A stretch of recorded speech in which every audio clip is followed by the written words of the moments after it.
अब हामीहरूले हिजो पनि अन्त्येष्टि संस्कारको विषयमा अन्त्यकर्म प्रकाशका विषयमा अर्थात् शवदाहका विषयमा केही चर्चा गऱ्यौँ र कस्तो छ भन्दा लगभग शवदाह जो विधि हो त्यो विधिमा धेरै विभिन्नता पाइन्छ, वैषम्यताको अभाव देखिन्छ। विभिन्न शास्त्रकारहरूले विभिन्न रूपमा त्यसलाई वर्णन गर्ने गरेका छन्।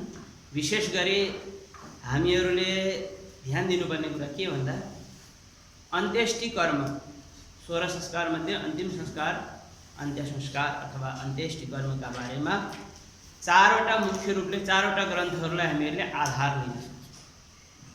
सबैभन्दा धेरै प्रचलित भनेको चाहिँ नि गरुड पुराण हुन्छ, तर त्योभन्दा प्राचीन ग्रन्थ कात्यायन श्रौतसूत्र भन्ने एउटा ग्रन्थ छ।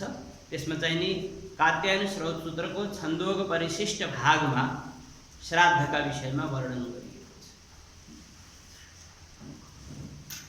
श्राद्ध अथवा अन्त्यकर्मका बारेमा चर्चा वैदिक साहित्यमा सबभन्दा धेरै वर्णन र विधि चाहिँ नि कात्यायन श्रौतसूत्रमा गरिएको छ र हामीहरूले यो शुक्ल यजुर्वेद माध्यन्दिन शाखा परम्परा अनुसार गरिने जो अन्त्येष्टि कर्म हो त्यसको सबैभन्दा मूल सोर्स अथवा मूल स्रोत भनेको चाहिँ नि कात्यायन श्रौतसूत्र र गरुड पुराणमा प्रेतकल्प भन्ने एउटा भाग छ। त्यो प्रेतकल्पलाई चाहिँ नि संक्षिप्त गरुड पुराण अथवा गरुड पुराणको सारोद्धार पनि भनेर भनिन्छ र मृत व्यक्तिको मृत्यु पश्चात कुनै व्यक्तिको मृत्यु पश्चात तेस्रो दिनदेखि सुरु गर्ने अथवा 5औं दिनदेखि लिएर 10 दिनभित्र दशगात्रभित्र यो गरुड पुराणमा 16वटा अध्याय छन्, ती अध्यायहरूको श्रवण र हरेक व्यक्तिका जीवनमा आफूले गरेका कर्मको फल र जीवनको गतिका बारेमा खास गरी गरुड पुराणमा भनिएको हुन्छ र त्यो व्यक्तिको मृत्यु पश्चात त्यसका संस्कारहरू कसरी गर्ने, त्यसको नियम के हो र आशौच इत्यादि कसलाई कति दिन लाग्छ र दानहरू के हुनुपर्छ, कस्ता दान गर्नुपर्छ र मनुष्य जीवन पाइसकेपछि 84 लाख योनिमा सर्वश्रेष्ठ जन्म मनुष्य जन्म हुन्छ र त्यो मनुष्य जन्म पाइसकेपछि मनुष्यले के कर्म गर्नुपर्छ र कस्ता कर्म गर्दाखेरि जो शास्त्रमा वर्जित थिए त्यस्ता कर्महरू गरेको खण्डमा कस्तो पाप अथवा दोष लाग्छ भन्ने कुराहरू हामीले गरुड पुराणको कथाबाट प्राप्त गर्न सक्छौँ, सुनेर जानेर बुझ्न सक्छौँ। अब त्यही गरुड पुराण अनुसार मृत शरीरको दाह संस्कार कसरी गर्ने भन्ने कुराहरू पनि त्यहाँ पनि वर्णन गरेको छ।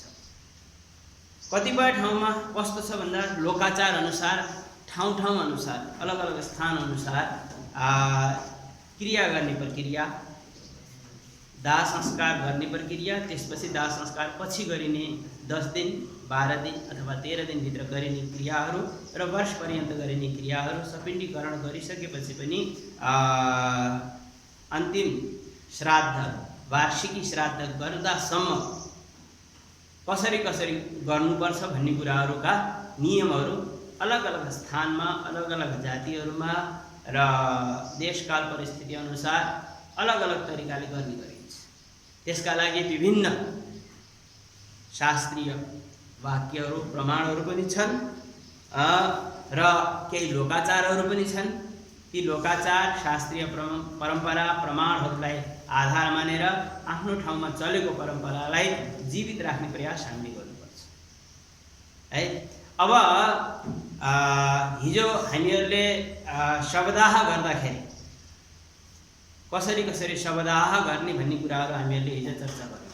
चारवटा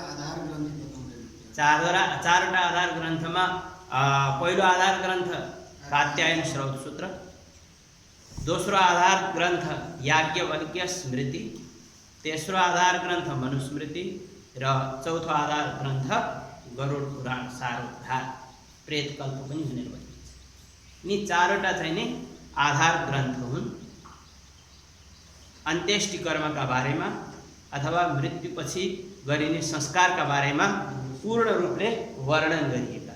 पहिलो ग्रन्थ कात्यायन श्रौतसूत्र, दोस्रो ग्रन्थ याज्ञवल्क्य स्मृति, तेस्रो नम्बरमा मनुस्मृति र चौथो नम्बरमा गरुड पुराण। यिनी आधार ग्रन्थहरू हुन्। यिनी ग्रन्थका आधारमा कसरी दाह संस्कार गर्ने भन्ने कुराहरू वर्णन गरिएको छ। अब तिनै वर्णन गरिएका ग्रन्थका आधारमा हामीहरूले हाम्रा कुल परम्परामा जसरी चल्दै आइरहेको छ त्यसैका आधारमा हामीहरूले आफ्नो संस्कार सम्पन्न गरिरहेका हुन्छौँ है। अब सामान्यतया हामीहरूले सत्पिण्डदान सम्मका कुराहरू हामीहरूले हिजो लगभग बुझिसकेका थियौँ। त्यसमा अलिकति थोरै केही जो भिन्नता देखिने चिजहरू छन्। जस्तै कतिपय ठाउँमा जो मृत शरीर हुन्छ, शव, मृत शरीरलाई शव भनेर भनिन्छ, शवको शिर कता राख्ने, यसमा चाहिँ धेरै विवादहरू देखिन्छ है।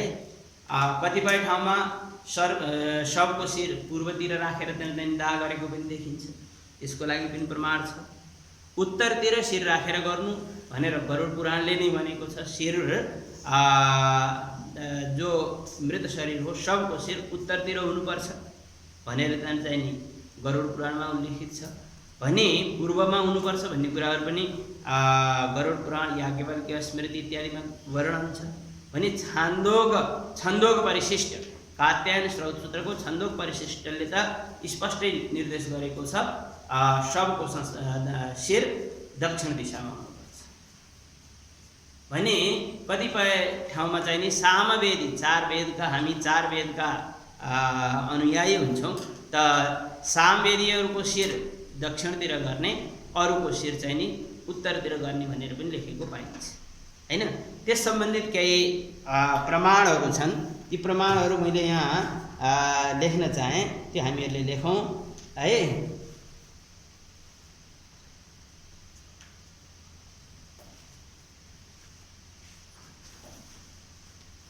यो हामी सबैले लेखौँ है। किन भन्दा कहीँ चर्चामा आयो, कसैले सोधपुछ गर्यो, त्यसको के प्रमाण छ भन्ने कुरा आएको खण्डमा यसरी हामीहरूले भन्न सक्छौँ, प्राक्शिरसम उदक्षिरसम वा।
यो उत्तर मुखका बारेमा भयो हैन। प्राक्शिरसम उदक्षिरसम माने पूर्वतिर शिर अथवा उत्तरतिर शिर गरेर भूमौ निवेशयत, भूमिमा राख्नु, के जमिनमा भूमिमा राख्नु।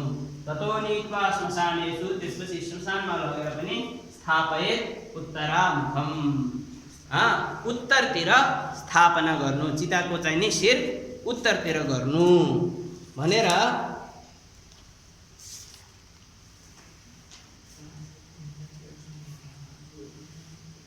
यो माथिल्लो भाग पारस्पर गृह सूत्रको हो। पारस्पर गृह सूत्र अनि यो चाहिँ गरुड पुराणको हो है। गरुड पुराण यो गरुड पुराण अनुसार ततो नीत्वा श्मशानेषु स्थापयेत् उत्तरामुखम्। यो चाहिँ नि गरुड पुराणको महत्त्व हो। प्राक्षिरसम उदक्षिरसम वा भूमौ निवेशयेत्, यो पारस्कर गिरे सूत्रले भन्छ। यसले के भन्यो भन्दाखेरि पारस्कर गिरे सूत्र अनुसार जो शव हो, शवको शिर पूर्वतिर गर्न पनि पाइयो र उत्तरतिर पनि गर्न पाइयो, पूर्व अथवा उत्तर गर्नुपर्दछ भन्ने कुरा यसले स्पष्ट गर्छ। भने गरुड पुराणले त स्पष्ट गर्यो ततो नीत्वा श्मशानेषु स्थापयेत् उत्तरामुखम्। उत्तरतिर लगेर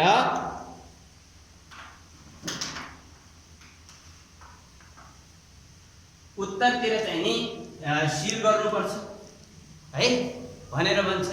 अब यसलाई चाहिँ हामीहरूले अलग अर्थमा पनि बुझ्न सक्छौँ। उत्तरतिर मुख गर्नुपर्छ भन्ने अर्थ पनि बोध हुन सक्छ। शब्दको अर्थ लगाउँदाखेरि हैन, स्थापयेत् उत्तरामुखम् भनेपछि यदि त्यसको मुख उत्तर हुन्छ भने त शिर त दक्षिण भयो भने मात्र न मेरो मुख उत्तर हुन्छ।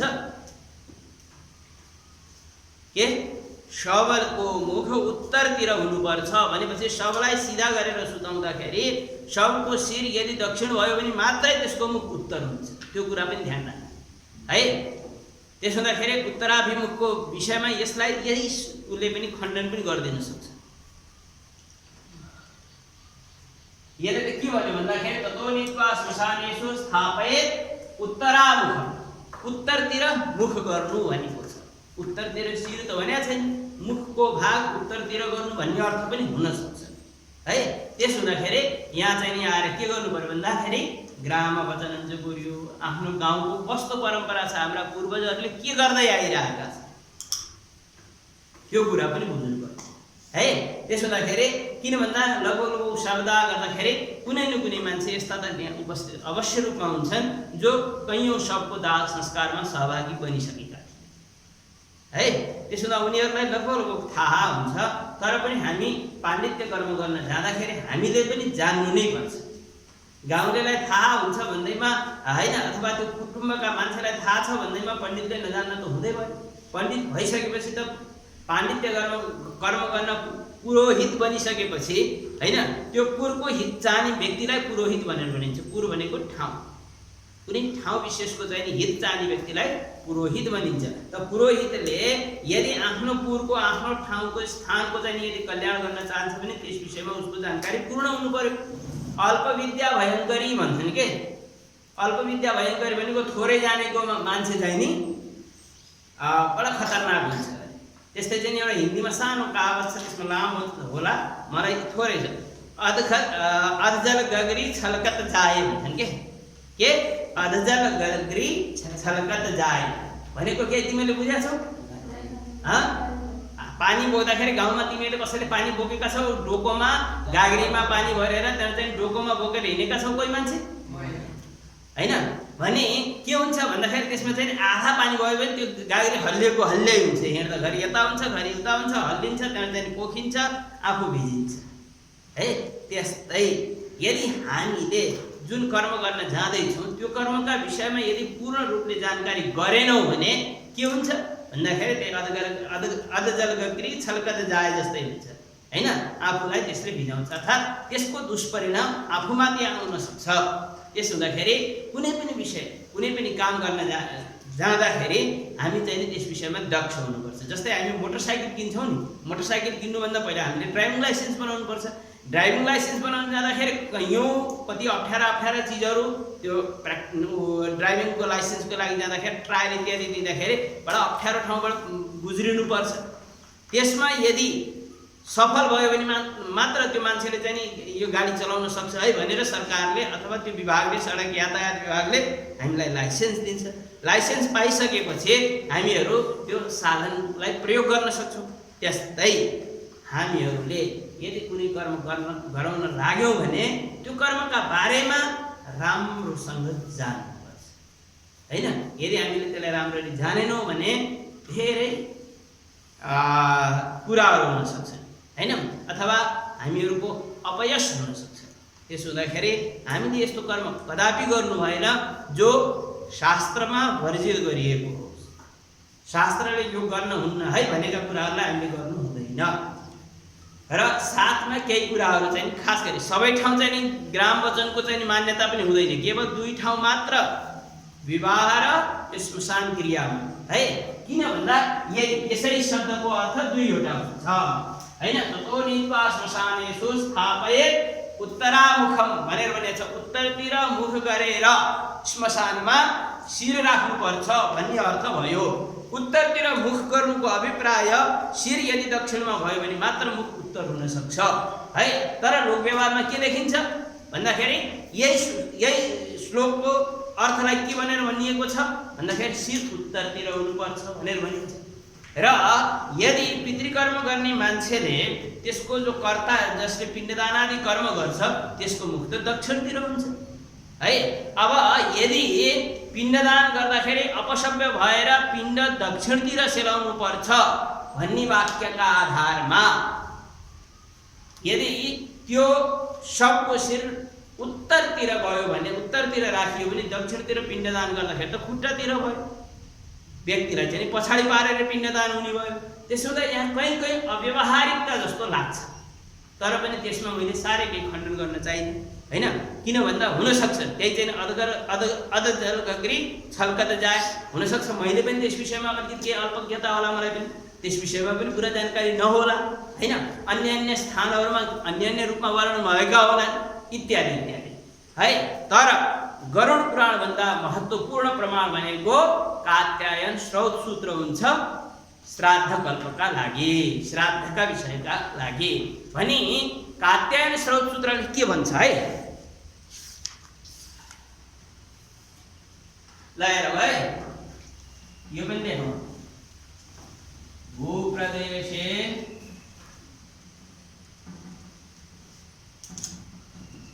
शुचौ देशे, यिनी कुराहरू हामीले याद गर्नुपर्छ है बाबु।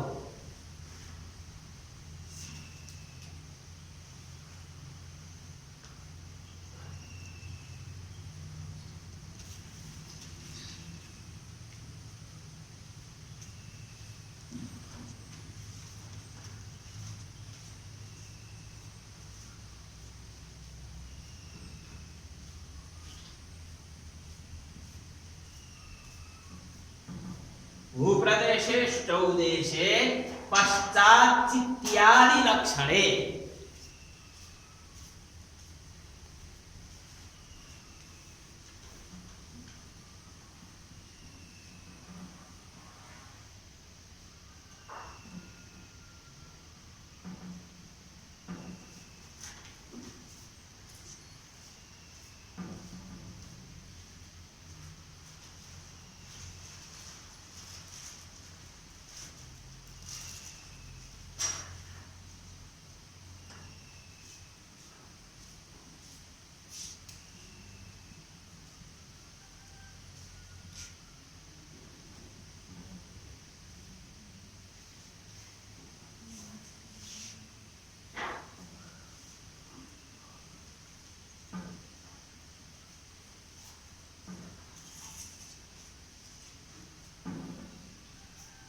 भूप्रदेशे शुचौ देशे पश्चात् चित्यादि लक्षणे, चिता इत्यादि लक्षणे, चिता आदि लक्षणे चित्यादि लक्षणे हो है। चित्यादि लक्षणे, चितौ आदि लक्षणे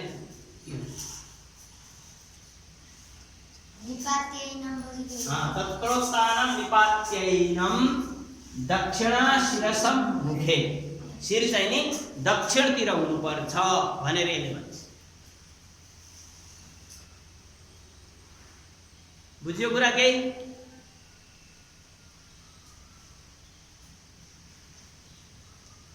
शब्दाः गर्दा शवको शिर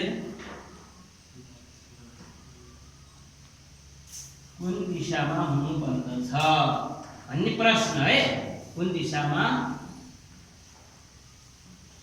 हुनु पर्दछ यो प्रश्न। अब यसका चाहिँ नि 3वटा उत्तर निस्के। के 3वटा उत्तर? एउटा चाहिँ नि पारस्पर गृहसूत्रले के भन्यो, प्राक शिरसम उदक शिरसम वा वाले अथवा हुन्छ। प्राग भनेको पूर्व शिर अथवा उदक शिर समवा भनेको उत्तरतिर शिर भूमौ निवेशयत भूमिमा राख्नुपर्छ हैन। शिर चाहिँ नि कता हुनुपर्छ भन्दाखेरि भूमौको अभिप्राय चिता स्थानमा सम्झिनु है। र एउटा कुरा चाहिँ कन्फर्म के भन्दा घरमा जो मैरीमा शव राखिन्छ नि त्यतिखेर त शिर उत्तर नै हुन्छ है। पहिलो सुरुमा चाहिँ नि शिर उत्तरतिरै राखिन्छ, त्यसपछि लिएर गएर चिताको बारेमा चिता स्थानका विषयमा मैले अहिले यहाँ चर्चा गरेँ। तीनतिर राख्ने प्रसङ्ग आयो। पारस्पर गृहसूत्रले के भन्छ भन्दाखेरि प्राक्शिरसम उदकशिरसम वा भूमौ निवेशयेत् पूर्व अथवा उत्तर शिर गरेर भूमिमा राख्नु भनेर पारस्पर गृहसूत्रले भन्छ। ततो नीत्वा श्मशानेषु स्थापयेत् उत्तरामुखम भनेर गरुड पुराणले भन्छ। शवलाई उत्तरतिर लिएर गएर उत्तरतिर शिर गरेर राख्नु भन्छ। भने छन्दोग सूत्रमा के लेखेको छ कात्यायन स्रोत सूत्र अनुसार भूप्रदेशेष्ट उदेशे पश्चात् इत्यादि लक्षणे तत्रोत्तानं निपात्यैनं दक्षिणा शिरसम मुखे।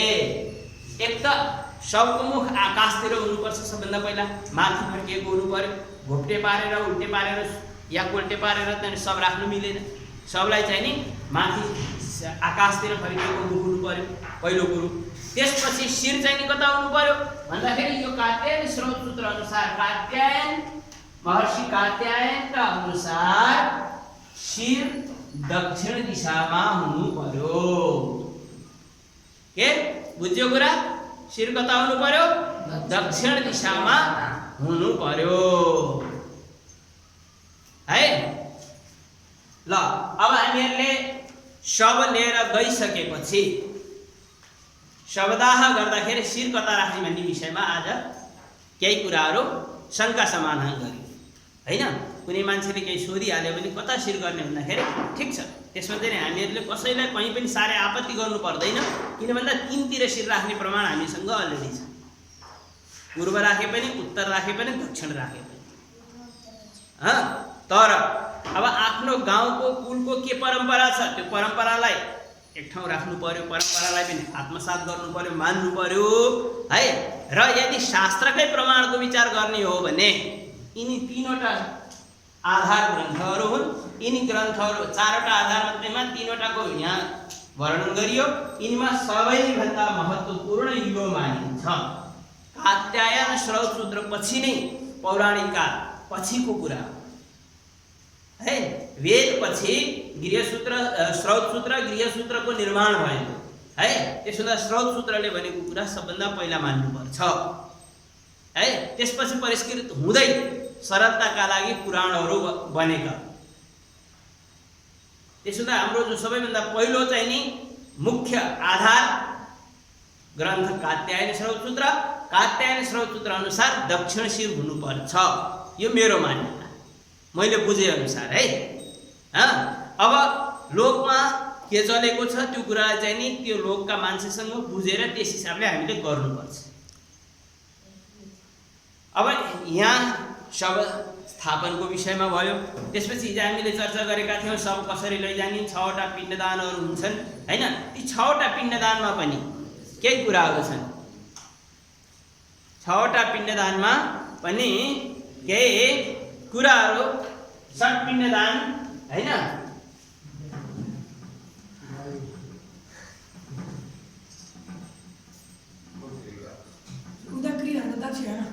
उदक्री होइन, उदक भनेको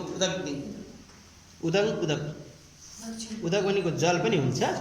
अब दिशाको क्रममा जब चल्छ त्यतिखेर उदक उत्तर हुन्छ।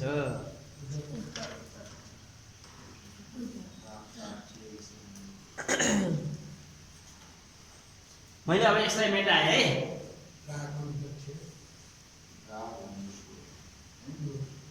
प्राण दुईटै पूर्वलाई हुन्छ नि।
तथा द्वारे चत्वरे ताशकारणात् विश्रामे काष्ठचयने तथा सञ्चयने षट् 1 ठाउँ 2 ठाउँ 3 4 5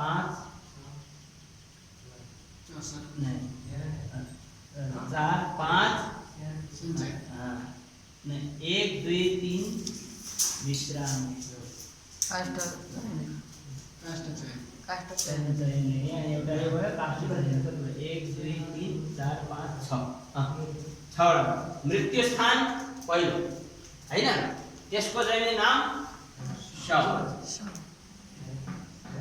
यो त बुझियो हैन राम्रोसँग बुझियो मैरीमा जहाँ मृत्यु स्थान भनेको छ मृत्यु स्थान कुनै ठाउँमा भयो भने घर अगाडि लिएर आएर मैरीमा राखेर उत्तरतिर सिल गरेर यहाँ पिण्डदान गर्ने पिण्डदानमा के पदार्थ चाहिन्छन् भन्ने कुराहरु पनि हामीले जानिसक्यौं जौको पिठो घिउ गाईको दुध है यी तीनटा चीज त्यसपछि पिण्डदान गर्नको लागि जौ तिल चामल चन्दन चाहिन्छ सेता फूलहरु चाहिन्छन् राता रंगीन फूलहरु रातो चन्दन इत्यादि प्रयोग गर्नु भएन श्राद्धका निमित्त शव त्यसपछि दोस्रो पिण्ड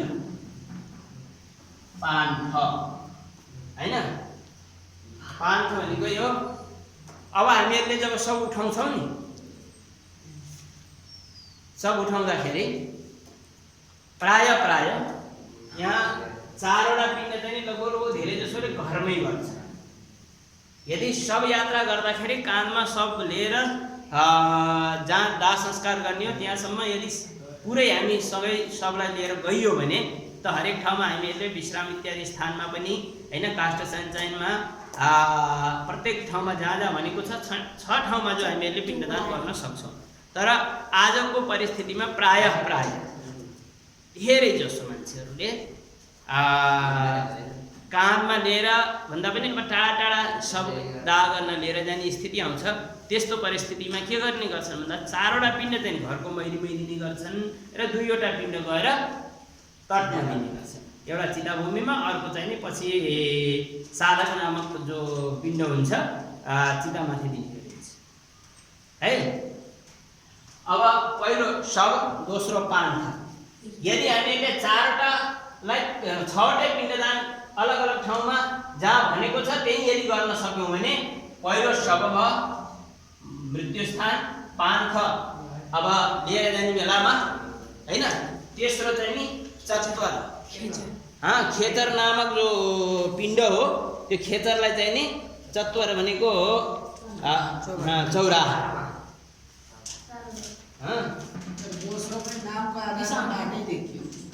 यो पनि बाटैको लागि हो पान्थ भनेको हैन खेतर भनेको चौबाटो अब भूत प्रेत साधक हैन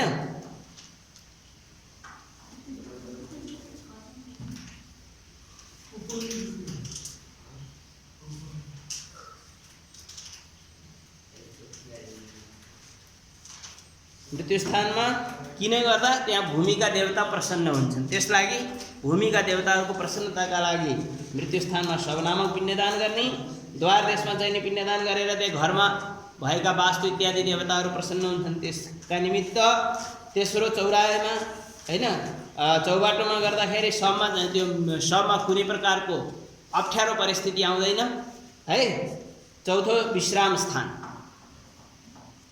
स्थानमा कुन पिण्डदान भूत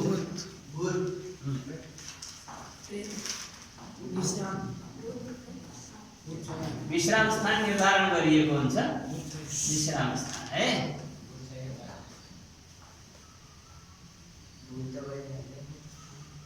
मृत्यु स्थान अब यो पनि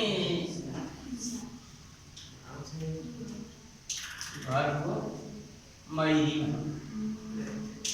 मैरी भनेको त नि तुलसी भन्थे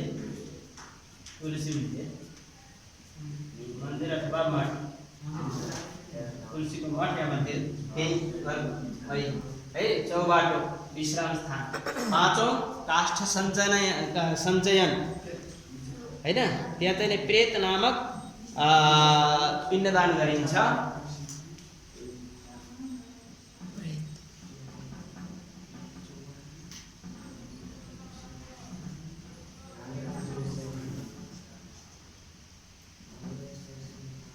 अथवा यो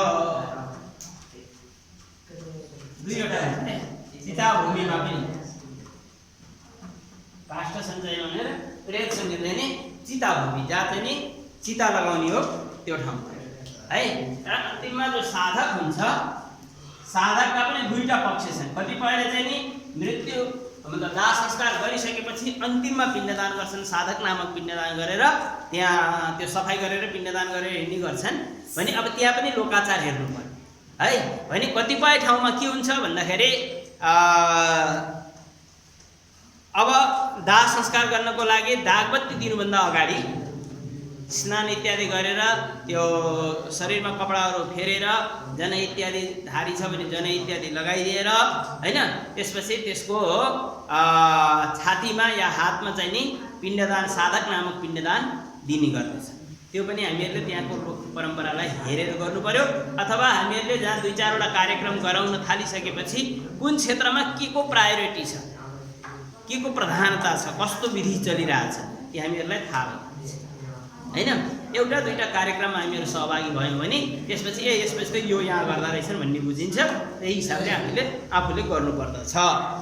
अब यी 6वटा पिण्डदान गरिसकेपछि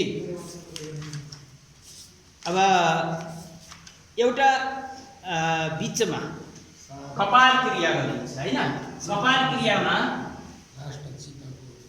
अग्निदाह गरिसक्यो, दागबत्ती दिइसक्यो इत्यादि इत्यादि हामीहरूले लगभग हिजो पनि चर्चा गरिसकेका छौँ। कपाल क्रियाको बारेमा पनि चर्चा गरेका छौँ।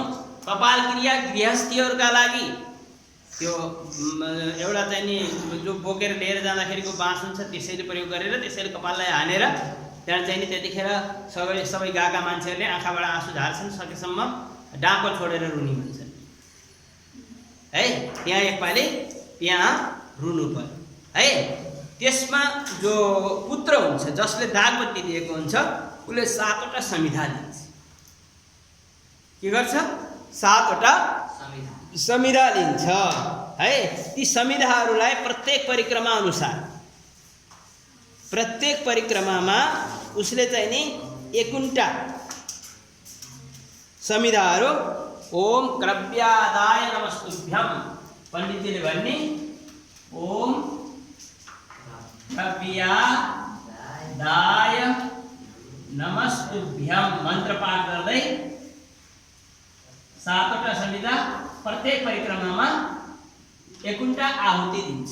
कपाल क्रिया पछि अग्निको परिक्रमा 7 परिक्रमा गर्ने ओम क्रव्यादाय नमः भनेर त्यहाँ चाहिँ नि के गर्ने भन्दाखेरि ती संविधा प्रादेश मात्र हुन्छ। संविधा भनेको यो कर्ताको हातको गुडियौनाको यो नङको भागबाट तर्जनीको नङको भागसम्मको जो क्षेत्र हो त्यसलाई प्रादेश मात्र भनेर भनिन्छ। संविधा वास्तवमा यही साइजको हुन्छ है। अब यो साइजका संविधा क्रमैले परिक्रमा गर्छ। एक परिक्रमा गर्यो त्यहाँबाट त्यो संविधालाई घिउमा यसो लगायो। सबै संविधा एकैचोटि घिउमा लगाउनु मिल्यो। 7वटा बनाउने सर र घिउ अलिकति मिसाउने परिक्रमा गर्ने आउँछ। त्यहाँ चाहिँ नि खुट्टातिरबाट उत्तरतिर फर्किएर एक आहुति फेरि घुमेर आउने खुट्टातिरबाट अर्को आहुति। यसरी 7 आहुतिका रूपमा संविधा दान गर्नुपर्छ। कतिखेर गर्नुपर्दो रहेछ संविधा दान? कपाल क्रिया पछि। कपाल क्रिया पछि 7 परिक्रमा गर्ने। प्रत्येक परिक्रमामा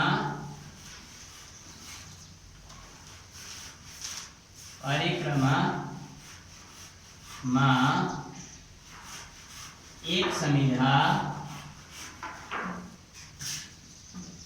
उपरोक्त मंत्र द्वारा दिने।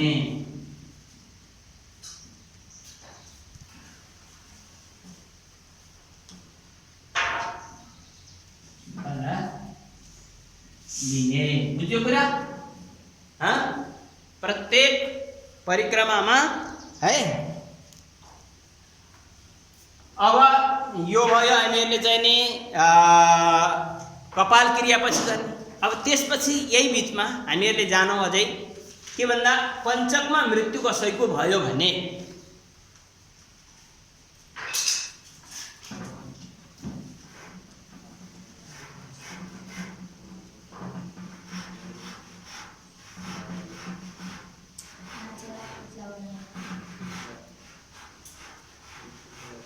पञ्चकमा मृत्यु भएको खण्डमा, पञ्चक भनेको धनिष्ठाको आधा चन्द्रमाको नक्षत्र है। पञ्चक मैले यहाँ फेरि चर्चा गरेँ, पञ्चक भनेको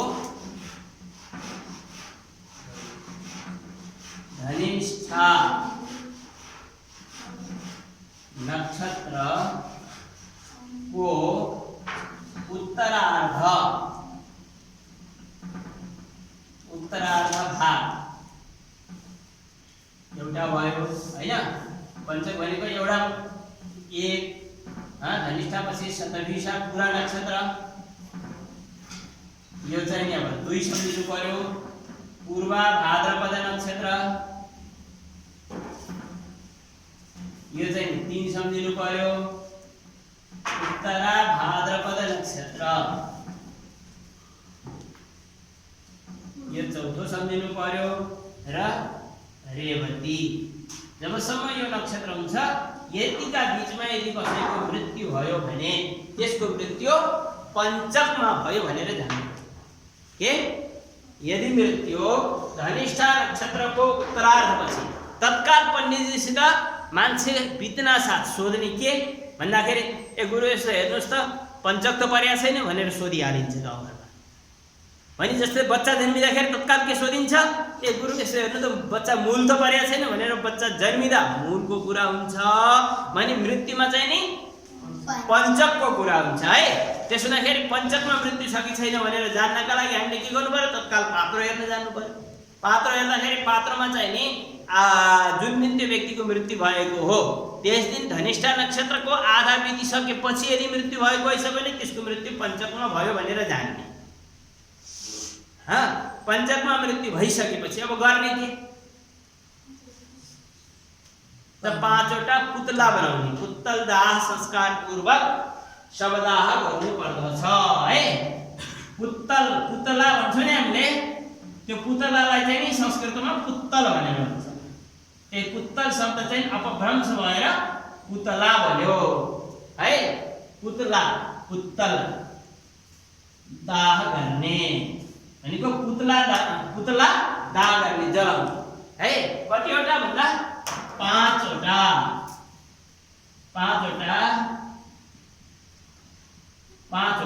है। 5वटा पुतला दाह गर्ने। ती पुतला बनाउने के का भन्दाखेरि कुशका 5वटा पुतला बनाउने। के गर्ने, कुशका 5वटा पुतला बनाउने। र ती पुतलामा सिधै पुतला कुशका 5वटा पुतला बनाएर त्यतिकै गरे पनि भयो। तर सकेसम्म ती पुतलामा सबैतिर त्यो हात खुट्टा जस्तो बनाएको हुन्छ पुतला बनाउने हैन, मासतिर बाँधेर त्यहाँ पुतला बनाइन्छ।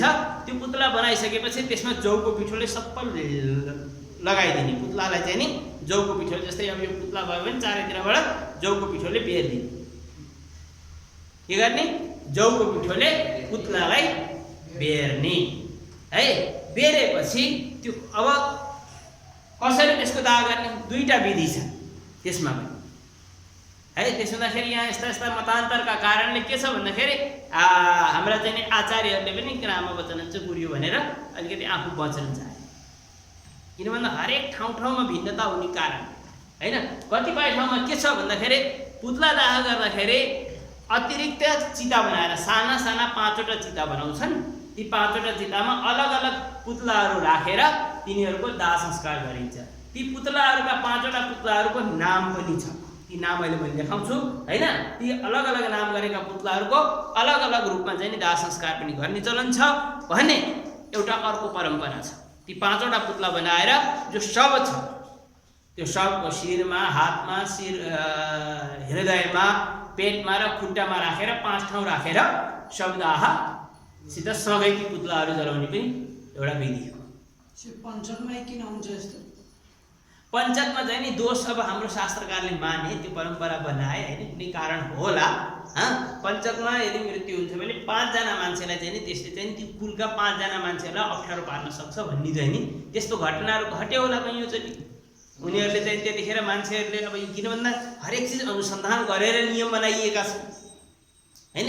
ती नियम अनुसार उनीहरूले देख्यो होला हैन, यिनी नक्षत्रमा यदि कसैको मृत्यु भयो भने र साथमा भरणी नक्षत्रमा पनि यदि कसैको मृत्यु भयो भने भरणी नक्षत्रमा पनि नक्षत्र शान्ति गर्ने चलन छ है, विधि छ। भरणीमा पनि पञ्चक शान्ति गर्नु, पञ्चक जस्तै गर्नु पर्यो।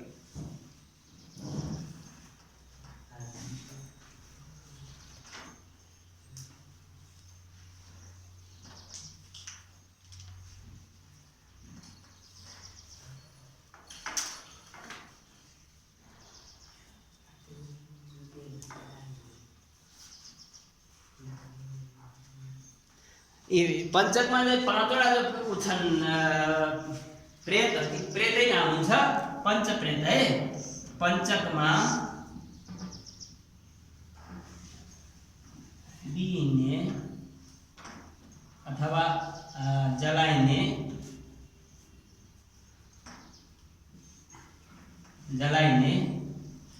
पञ्च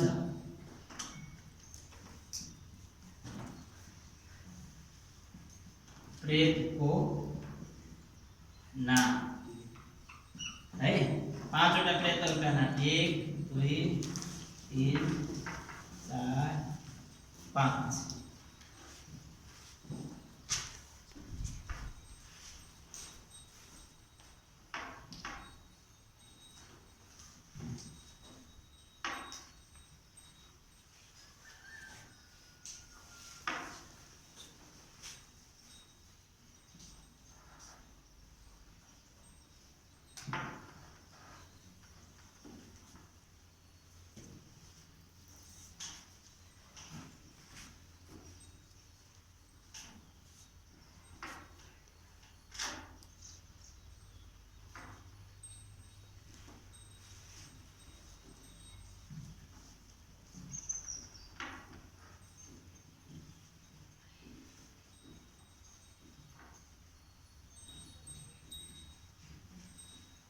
यी 5वटा प्रेतहरूका नाम, ती पञ्चकमा दिइने पञ्चकका जो प्रेत हुन् यी 5वटा प्रेतहरू। पञ्चकमा जो प्रेत बनाइन्छ नि पुतला, ती प्रत्येक पुतलाहरूको नाम, एउटाको नाम, पहिलो प्रेतको नाम प्रेतवाह, प्रथम पुतलाको नाम, दोस्रोको नाम प्रेतसखा, तेस्रोको नाम प्रेतप, चौथोको नाम प्रेतभूमिप, पाँचौँको नाम प्रेतहर्ता। यसरी 5वटा प्रेतहरूको सैन्य पञ्चकमा दिइने प्रेतहरू, 5वटा पुतलाहरूको नाम है। त्यसपछि जो व्यक्ति मरेको छ त्यसको नाम हुनु।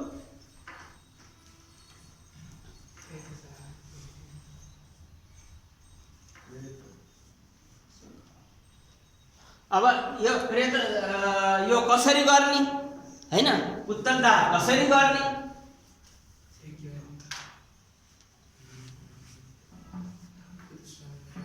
केही गर्नु परेन हैन। ती 5वटालाई चाहिँ नि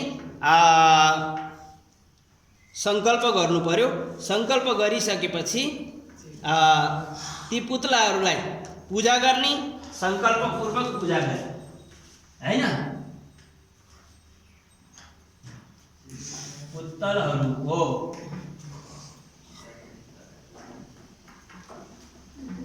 संकल्प पूर्वक पूजा गरेर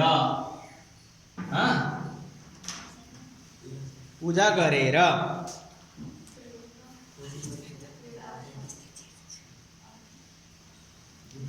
पूजा गर्दाखेरि पहिला संकल्प पूर्वक पनि छ। संकल्प कसरी गर्ने,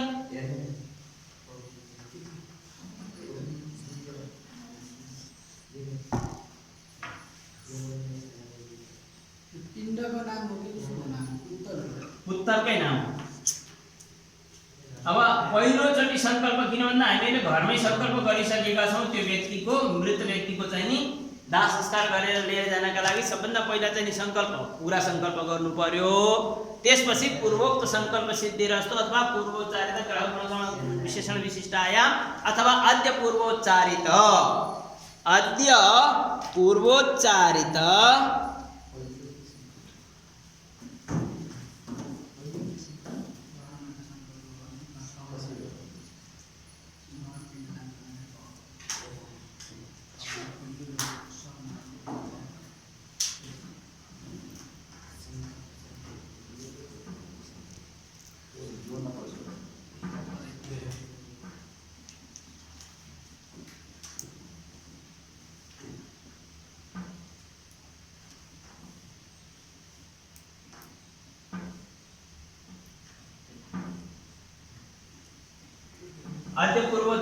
संकल्पानुसारेण गोत्रोत्पन्नोऽहं शर्माहम्। अब क्षत्रिय वायमा गोत्रोत्पन्नोऽहं वर्माहं, वैश्य वायमा गोत्रोत्पन्नोऽहं गुप्तोऽहं है र अन्य वायमा दासोऽहं।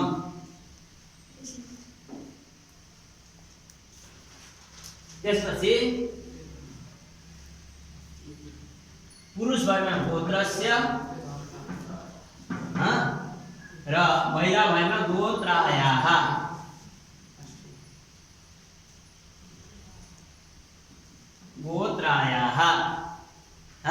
पुरुष भाइमा गोत्रस्य र महिला भाइमा गोत्रायाः। प्रेतस्य प्रेतायाः है। अब गोत्रस्य गोत्रायाः भन्ने बुझ्यो। त्यसपछि अमुक, यहाँ खाली ठाउँ अमुक है। अमुक भनेको जो व्यक्ति हो त्यस व्यक्तिको नाम।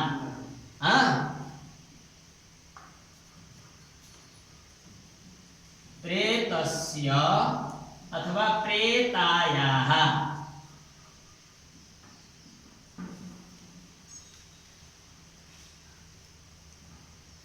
प्रेतस्य प्रेतायाः है। धनिष्ठादि पंचक, धनिष्ठादि पंचक, धनिष्ठादि पंचक, जनित वंशानिष्ट पंचक, जनित जनित वंशानिष्ट, वंशानिष्ट जनित वंशानिष्ट परिहारार्थम,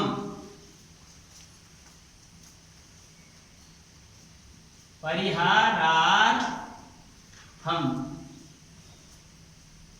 पंचक विधिं करिष्ये भनेर चाहिँ संकल्प गर्ने। बुझ्यो कि नहीं? यो संकल्प गरिसकेपछि प्रेतहरूको पूजा गर्ने। उत्तर पूजा गर्दाखेरि प्रेतवाहाय नमः सर्वोपचारार्थे गन्धाक्षतपुष्पाणि समर्पयामि। प्रेत सखाय नमः सर्वोपचारार्थे गन्धाक्षतपुष्पाणि समर्पयामि। प्रेतपाय नमः सर्वोपचारार्थे गन्धाक्षतपुष्पाणि समर्पयामि।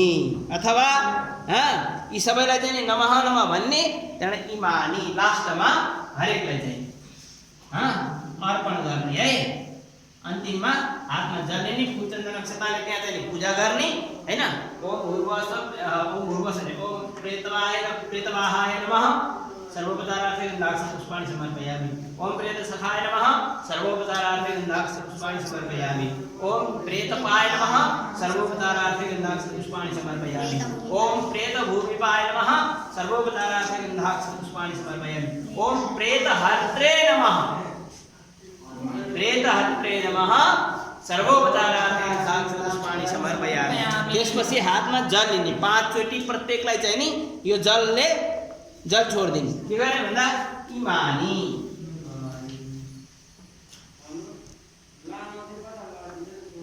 इमानी गन्धाक्षत पुष्प धूप दीपादीनि।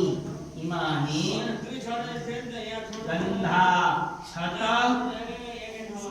पुष्प धूपादीनि, धूपादीनि।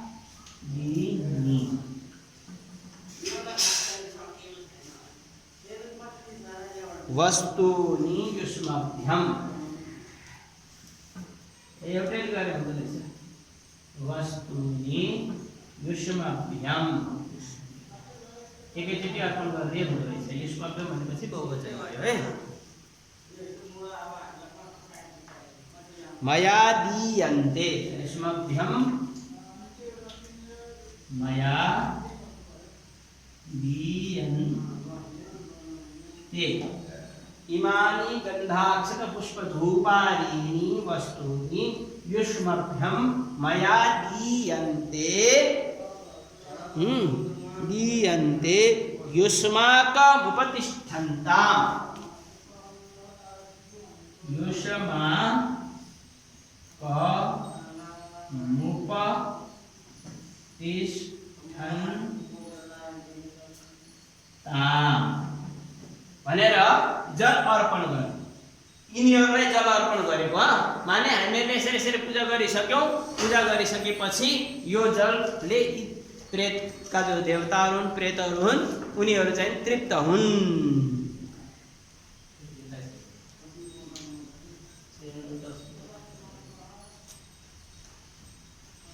है अब पञ्चकमा अब यसरी गरिसकेपछि के गर्ने भन्दा यिनी पाँचवटा जो प्रेतका उ छन् पुत्तलहरू छन् यिनलाई शरीरमा त्यो सबको शिरमा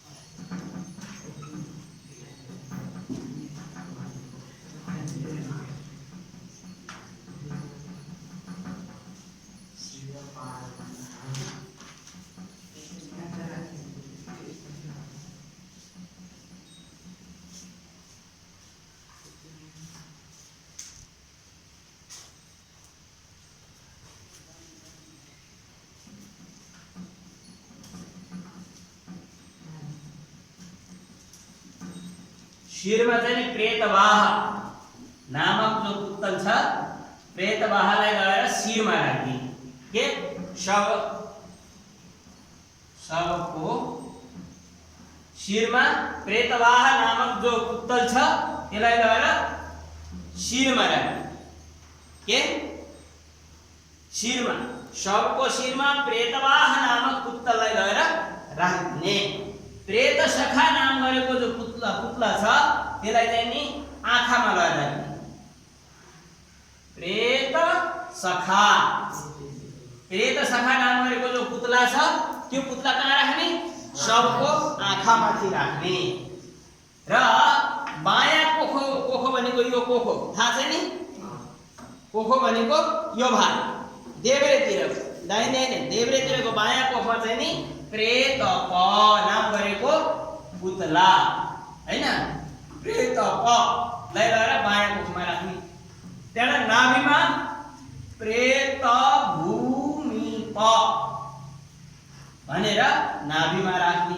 र पाँचौं नम्बरमा खुट्टामा प्रेत हर्ता नाम गरेको जो पुतला छ त्यसलाई चाहिँ खुट्टामा लगेर राख्ने। यसरी यो पञ्चकमा मृत्यु हुने व्यक्तिको बारेमा कसरी गर्ने पुत्तल दाह कसरी गर्ने भन्ने कुराहरू हामीहरूले यसमा चाहिँ नि चर्चा गर्ने। त्यो मात्रा इत्यादिको केही उल्लेख छैन हैन। अब कस्तो भन्दा 5वटा कुशका पुतला बनाउनु पर्यो। 5वटा कुशका पुतला बनाइसकेपछि त्यसलाई चाहिँ के गर्ने भनेको छ भन्दाखेरि अब जौको पिठो चामलको पिठोलाई मुस्ने हैन। त्यहाँ चाहिँ नि जस्तै अब यो कुशको चाहिँ नि बाहुन भनेर हामीहरूको चाहिँ नि परम्परा अनुसार कुशको एउटा चाहिँ नि ब्राह्मण बनाइएको हुन्छ। त्यस्तै चाहिँ नि पुतला बनाइन्छ। ती पुतलाहरूलाई चाहिँ नि बाहिरबाट त्यो उसले लेप गरिदिने जौको पिठोले लेप गरिदिने। र यिनी 5वटा पुतलालाई चाहिँ लगेर पहिलो शिरमा, 2टा आँखामा, तेस्रो चाहिँ नि कोखामा, चौथो नाभिमा र 5औं चाहिँ नि खुट्टामा राखेर एकैचोटि दाह संस्कार गर्ने। यसरी दाह संस्कार गर्दाखेरि घरका परिवारजनलाई चाहिँ नि त्यसले अनिष्ट गर्दैन भन्ने यो हाम्रो मान्यता हो है। अब यसरी हामीहरूले उत्तल दाहका विषयमा पनि चर्चा गरौँ है। त्यसपछि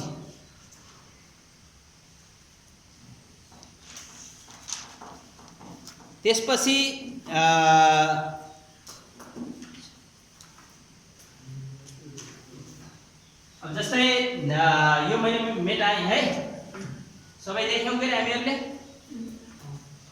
है। अब जस्तै हामीहरू कसैको शवयात्रामा जान्छौँ नि, शवयात्रामा जाँदाखेरि शवयात्रामा स्नान इत्यादि गरिसकेपछि अन्तिममा जस्तै शवदाह पूर्ण भयो, शवदाह पूर्ण भइसकेपछि लास्टमा चाहिँ नि सचैली स्नान गरेर हामीले जलाञ्जली दिनुपर्छ है। त्यतिखेर वास्तवमा एउटा सङ्कल्पपूर्वक जलाञ्जली दिनुपर्छ है। त्यसो हुँदाखेरि त्यहाँ एकजना पण्डित हुन्छन्, अब उनले चाहिँ नि सिकाउनु पर्यो। अब हामीहरू पुरोहित भन्ने हो भविष्यमा भनेपछि हामीहरूले त जान्नु पर्यो। त त्यहाँ के भन्न सङ्कल्प गर्नु पर्दो रहेछ भन्दा अद्य है यहाँ तोयाञ्जली, तिल तोयाञ्जली भनेर भनिन्छ। तिल तोयाञ्जली, तोय भनेको जलै हो हैन। तिल तोयाञ्जली दिँदा गरिने सङ्कल्प है।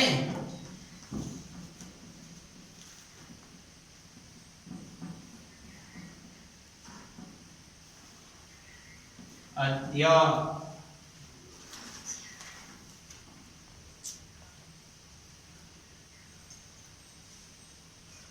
अब जो व्यक्ति मरेको त्यस व्यक्तिको गोत्र,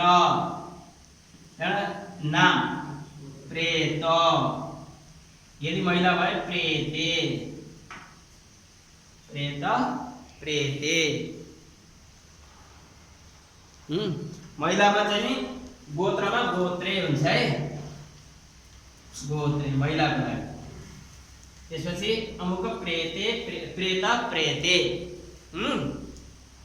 चितादाह जनिता, चितादाह जनित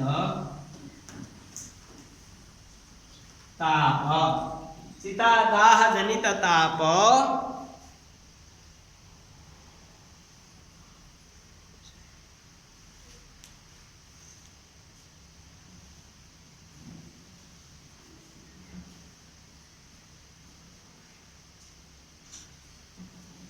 चितादाह जनित ताप त्रिशोपशमनाय, ताप त्रिशोपशमनाय एष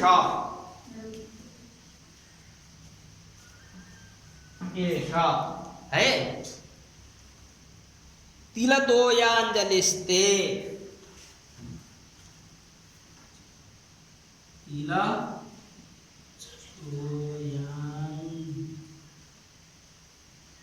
जलिस्ते मया दीयते तवोपतिष्ठताम्, मया दीयते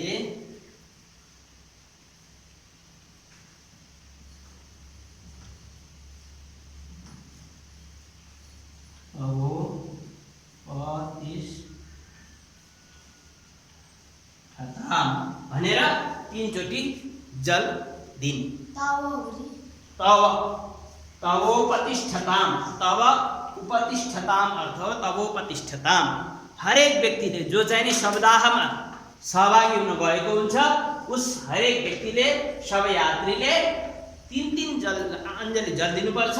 त्यतिखेर अद्य गोत्र गोत्रे प्रेत प्रेते चितादाह जनित ताप त्रिशोपशमनाय एष तिलतोयाञ्जलिस्ते मया दीयते तवोपतिष्ठताम्।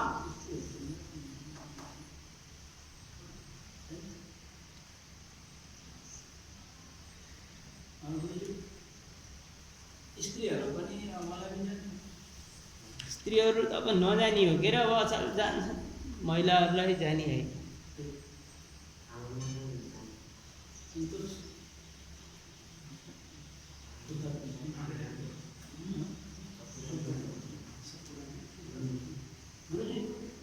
अब अनि त्यो यो हाम्रो जुन गोत्रे भनेर लेखिएको छ हैन, त्यो स्त्रीको लागि त्यसमा त अब यो लेखेको छ जान्छन् भनेर नै होला लेखेको। अरे मरेको भनेको अच्छा मरेकोलाई चाहिँ शवदाह भन्ने छ। होइन यो पनि त हो नि त फर्केर आएपछि त दिने भन्ने यो जो जान्छ त्यसको लागि पनि त सङ्कल्प हो नि त। त्यही त्यहाँ गएका मान्छेका लागि सङ्कल्प हो क्या। यो त मरेकोलाई हो नि त। अँ। जो गएको मान्छे हो त्यसले अब उसले त उसले कहाँ गर्छ। महिला मान्छेलाई पुरुषमा जो मरेको त त्यसलाई दिने भनेको बोक्न तिल तोयाञ्जली दिने जो व्यक्तिको मृत्यु भयो त्यसलाई दिने हो। त्यो जीवी भएका गएका मान्छेलाई दिने होइन। होइन गएका मान्छेलाई भन्दाखेरि होइन सुन्नु सुन्नु अँ। होइन एकैछिन बरु भिडियो दिनु होइन मैले सोध्न खोजेको चाहिँ के भने खास गएको छ नि जो मरेको बुझेँ कुरा होइन। महिलाहरूलाई चाहिँ त्यो गरेको छैन। महिलाहरूले पनि आफूले आफ्नो हिसाबले दिन्छन्, त्यसमा सङ्कल्प इत्यादि केही प्रयोग गर्नु परेन होइन। त्यहाँ गइसकेका हुन्छन्। अब त्यसपछि यो 1 अञ्जली 2 अञ्जली 3 अञ्जली त्यसपछि नि एष इमौ इमे भनेर चाहिँ नि 1 अञ्जली दिँदाखेरि एष तिलतोयाञ्जली ते मया दीयते तवोपतिष्ठताम् इमौ तिलतोयाञ्जली ते मया दीयते तवोपतिष्ठेताम् होइन।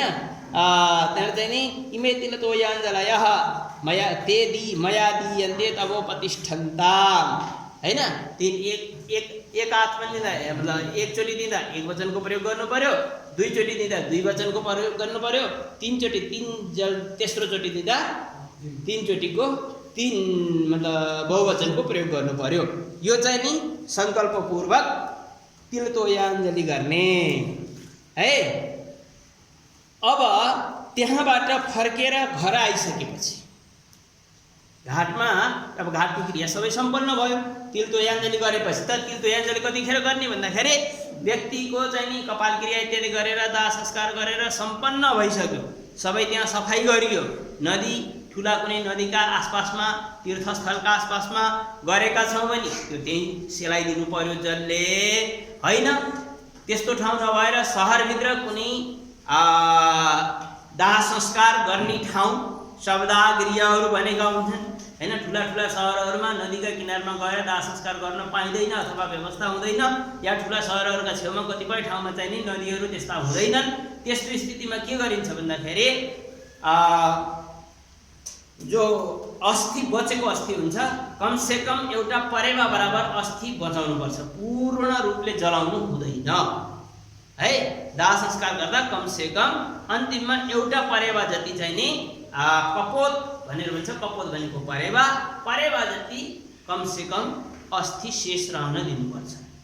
त्यो अस्थिलाई के गरिन्छ भन्दाखेरि एउटा माटाको हाँडीमा अथवा तामाको कलशमा दुधले धोएर त्यो अस्थिहरूलाई एकत्रित गर्ने, त्यहाँ दुध चढाउने, दुधले धोएर त्यो अस्थिहरू एकत्रित गरेर राखिन्छ र तिनी अस्थिहरूलाई विभिन्न तीर्थस्थलहरूमा लगेर अस्थि प्रवाह गर्ने तरिका होइन। मानव तीर्थस्थलमा दाह संस्कार गर्न नपाएको खण्डमा है, यदि हामीहरूले नदीकै किनारमा तीर्थस्थलमै यदि दाह संस्कार गर्यौँ भने त्यो गर्नु पर्दैन। अस्थि प्रवाह भयो, अस्थि प्रवाह भइसकेपछि सबैले स्नान गर्छन्, स्नान गरिसकेपछि तिलाञ्जली दिन्छन्, तिलाञ्जली दिइसकेपछि अब आफ्नो घर फर्किन्छन्। सबै शवयात्रीहरू त्यो शवका जो क्रियापुत्री भनेर हाम्रो नेपाली भाषामा भनिन्छ, जसले क्रिया गर्ने चाहिँ नि उत्तराधिकारीहरू छन्, उनीहरूलाई क्रियापुत्री भन्ने हाम्रो चाहिँ नि परम्परा छ। ती क्रियापुत्रीहरूलाई घर पुर्याउनु पर्यो, घरमा उनीहरूलाई छुट्टै बस्ने एउटा व्यवस्था गरिदिनु पर्यो, उनीहरूलाई जल इत्यादिको व्यवस्थाको पनि राम्रो व्यवस्थित रूपले तयार गरेर गरिदिनु पर्यो। किन भन्दा हामीले दिएको जल उनीहरूले प्रयोग गर्न मिलेन, आफै सबै काम आफै गर्नु पर्यो है। यो हाम्रो परम्परा हो है। वास्तवमा चाहिँ नि यो शुद्धताको लागि मात्र थियो, तर चाहिँ हाम्रो खास गरी हामी नेपालीहरूमा यो परम्परा छ कि काज क्रिया गर्ने व्यक्तिले हरेक काम आफ्नो स्वयं गर्नुपर्छ। जबसम्म क्रिया गर्छ तबसम्म, पकाउनदेखि लिएर हरेक काम तिनीहरूको लागि सहायताका रूपमा सहायक अरूहरू हुन्छ र त्यसमा पनि कतिपय ठाउँमा भिन्न भिन्न केही रीतिहरू छन् होइन। अब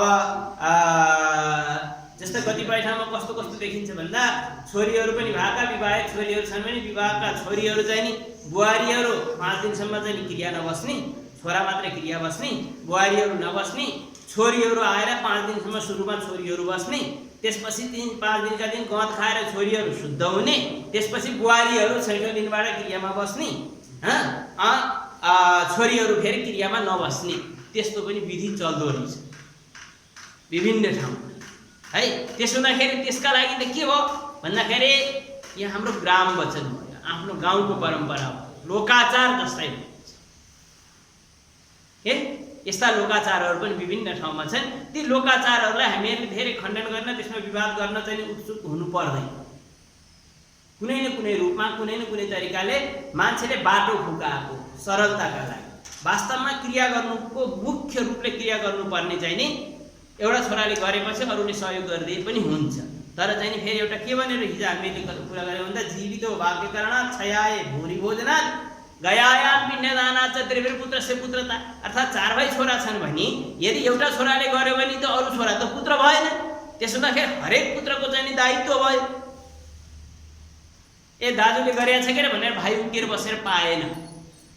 र हामीहरूको एउटा परम्परा अलिकति कसो छ, दाजुभाइ छुट्टिन्छन्, दाजुभाइ छुट्टिएपछि पिण्डदान गरिन्छ श्राद्धमा, एकोदृष्टि इत्यादि श्राद्ध अथवा पार्वण श्राद्धमा के गरिन्छ भन्दाखेरि जति चाहिँ नि छुट्टिएका दाजुभाइ छन् नि उनीहरूले अलग अलग पिण्डदान गर्छन्।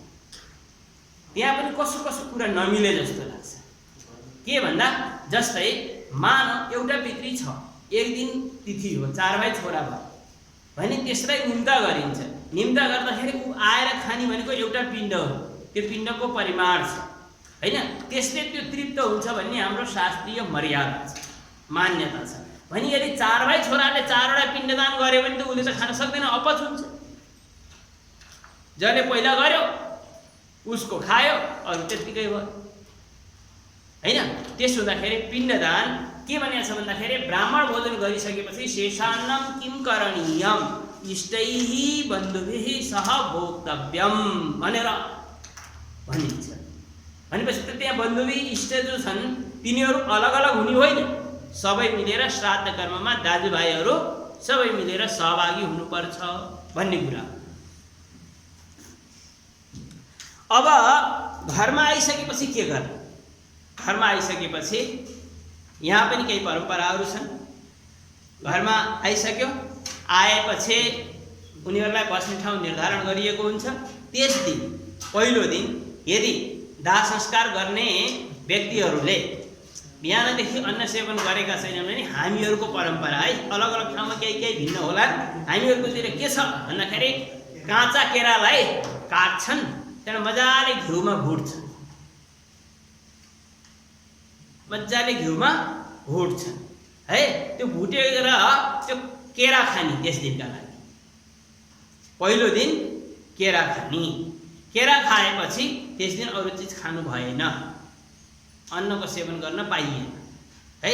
यदि जुन दिन दाह संस्कार गर्ने हो त्यस दिन अन्न ग्रहण गरिसकेको छ र पछि मृत्यु भयो भने त्यस्तो स्थितिमा त्यस दिन केरा खान पाइएन। अब केही फलाहारहरू दिन्छन्, फलफुलहरू खायो बस्यो, त्यहाँबाट अर्को दिन केरा खायो। केरा खाएको भोलिपल्टबाट बल्ल आफूले पकाएर खाने।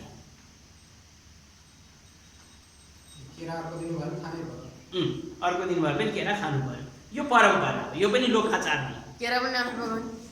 केरा अरूले पकाएर दिन्छन्। पहिलो दिन चाहिँ नि केरा भुटेर चाहिँ नि दिने अरूले दिन्छन्, त्यसपछि आफूले पकाएर अलग अलग भाँडा हुन्छन्। पुरुष वर्गलाई एक थरी भाँडा हुन्छन्, बुहारी वर्गहरूलाई अलग थरीका भाँडा हुन्छन्, अलग भाँडा हुन्छन् र श्रीमतीलाई अलग भाँडा हुन्छन्। 3 ठाउँ भान्सा भन्छ। आफै पकाउने, आफै जल इत्यादिको व्यवस्था गर्ने, हरेक चिज आफै गर्ने। र छोरीहरू पनि क्रिया बसेको खण्डमा छोरीहरूलाई पनि अलग 4-5 जोडी छोरीहरू छन् भने सबै एकै ठाउँ पकाएर खान भयो हैन। 4-5 जोडी बुहारी छन् भने 4-5 जोडी बुहारी एकै ठाउँ बनाएर खान भयो। छोराहरू 4-5 भाइ छन् भने उनीहरूले बनाएर खान भयो। अब कुनै कारणवश रुग्ण श्रीमती, उनलाई चाहिँ नि आफूले केही पनि गर्न सक्ने स्थिति छैन, तर चाहिँ नि क्रिया बस्छु नै भन्नेको खण्डमा छोराहरूले बुहारीहरूले पनि गरेर दिन मिल्यो बाहिरीले पनि। अब छोरा बुहारी नै छैनन् र श्रीमती मात्रै भएको खण्डमा अरूले पनि आफ्नै इष्टमित्रले पनि त्यहाँ चाहिँ नि सहयोग गर्न मिल्छ है। यिनी कुराहरू चाहिँ नि व्यवहारिक कुराहरू। अब जुन दिन व्यक्तिको दाह संस्कार गरेर घर आइन्छ त्यस दिन साँझ घरमा चाहिँ नि त्यस दिनदेखि सकेसम्म पुरा 12 दिन 12 दिनसम्म जहाँ क्रियापत्रीहरू बस्छन् तिनीहरूको कुनै एउटा कुनामा अखण्ड बत्ती बालिन्छ। के गरिन्छ? एउटा अखण्ड दियो बालेर राखिन्छ। त्यसको नित्य पूजा गर्ने आमन्त्रक हुन्छ सङ्कल्पपूर्वक र एउटा श्लोकले प्रार्थना गरिन्छ दीपको। त्यसपछि परम्परा अलिकति के छ भन्दा एउटा पिपलको अर्को दिन पिपलको रुखमा एउटा माटोको घडा सानो भुड्को पनि भनेर भनिन्छ, माटोको भुड्कीमा बिचमा सानो होल गरिन्छ, प्वाल बनाइन्छ। प्वाल बनाएर काँचो धागोलाई चाहिँ नि त्यहाँबाट भित्र छिरा मोटो जति त्यसमा घुस्न सक्छ त्यो घुस्ने जस्तो बनाएर मास्तिर गाँठो पारेर त्यहाँ छोडिन्छ।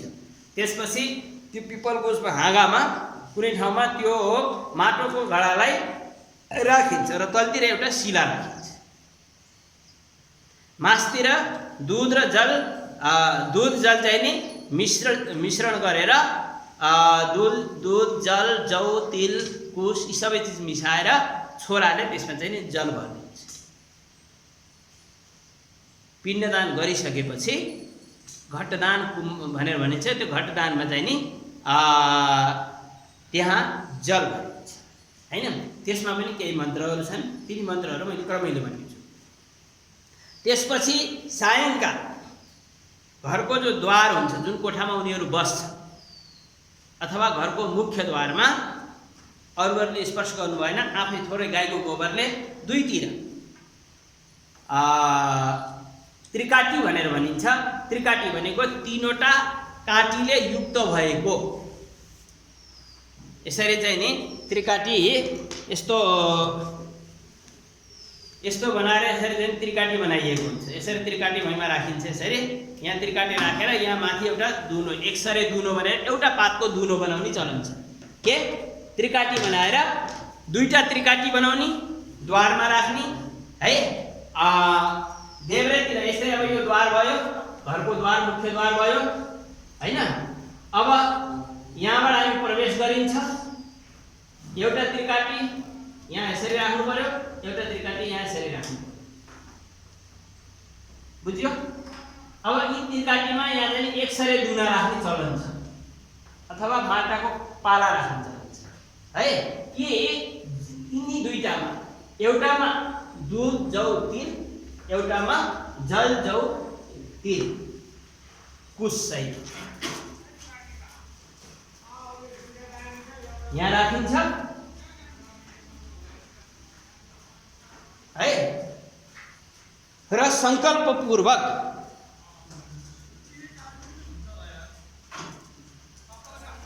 जलदान गर्ने। ये शास्त्रीय परंपरा हो कि लोग नहीं, शास्त्रीय परंपरा जो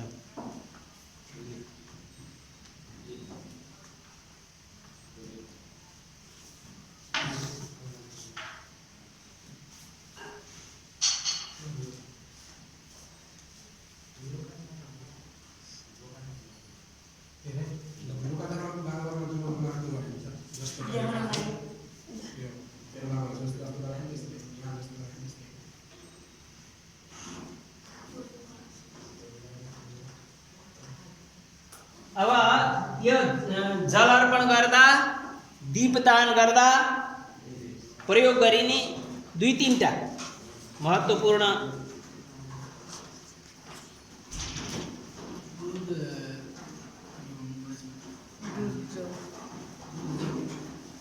दूध जौ तिल कुश, दूध जौ तिल कुश।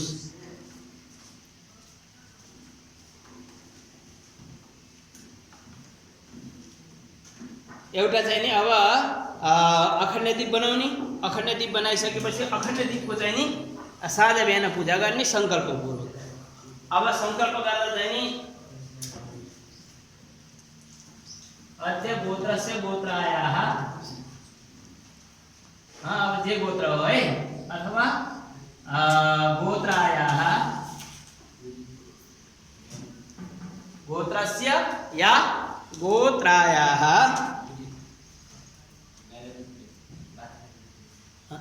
प्रेतस्य प्रेतायाः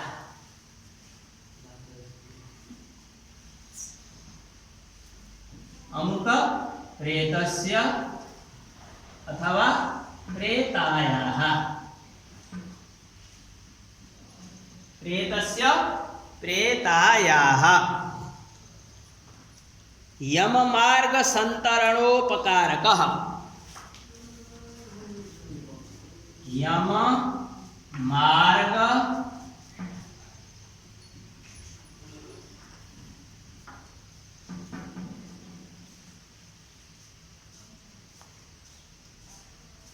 यममार्ग संतरणोपकारकः संतरणोपकारकः पकारकः अद्य गोत्रस्य गोत्रायाः प्रेतस्य प्रेतायाः यममार्ग संतरणोपकारकः घोरान्धकार निवर्तक घोरान्धकार निवर्तकः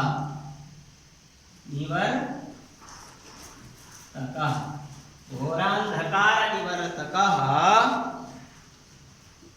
निवर्तक केवल है तक विसर्ग त हुन्छ तर अगाडि थियो नि अज भएका कारणले एष निवर्तक एष दीपस्ते मया दीयते एष दीपस्ते मया दीयते तवोपतिष्ठताम है दीयते तवोपतिष्ठताम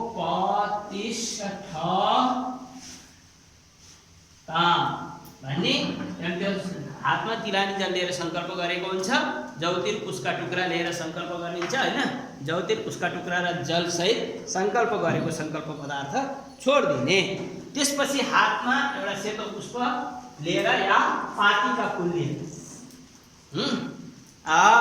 बत्ती को प्रार्थना गर्ने बत्तीमा अंधकारे महाघोरे दीप प्रार्थना अंधकारे महाघोरे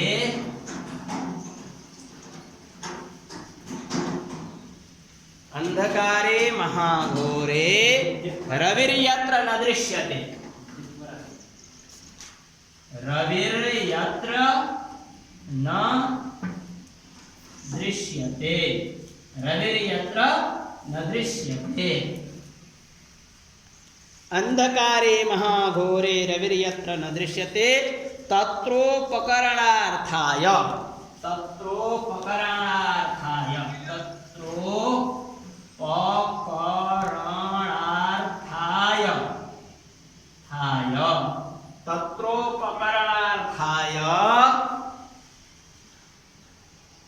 दीपोऽयं दीयते मया दीपोऽयं दीयते मया भन्ने र त्यहाँ हातमा लिएका फूल त्यो बत्तीको छेउमा चढाइदिने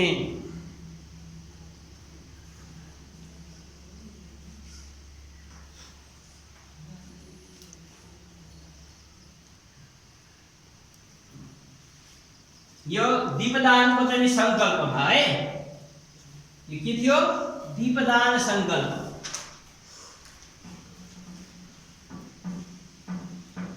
यो चाहिँ दीपदान संकल्प है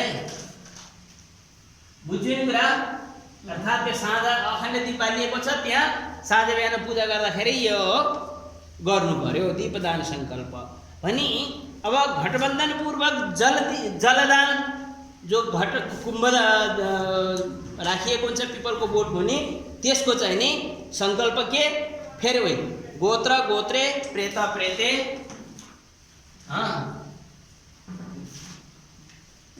अद्य गोत्र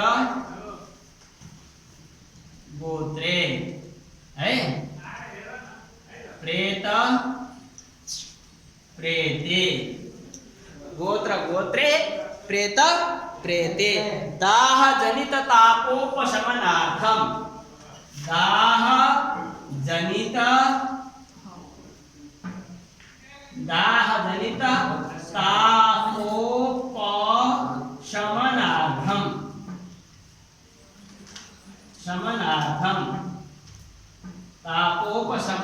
शमनार्थम दाह जनित तापोपशमनार्थम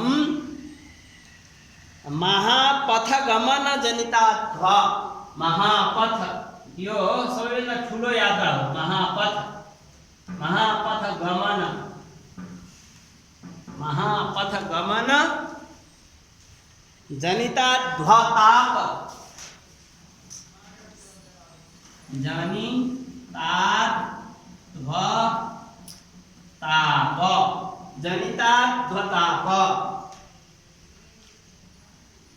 जनिताध्वताप निवर्तकाश्वत्थ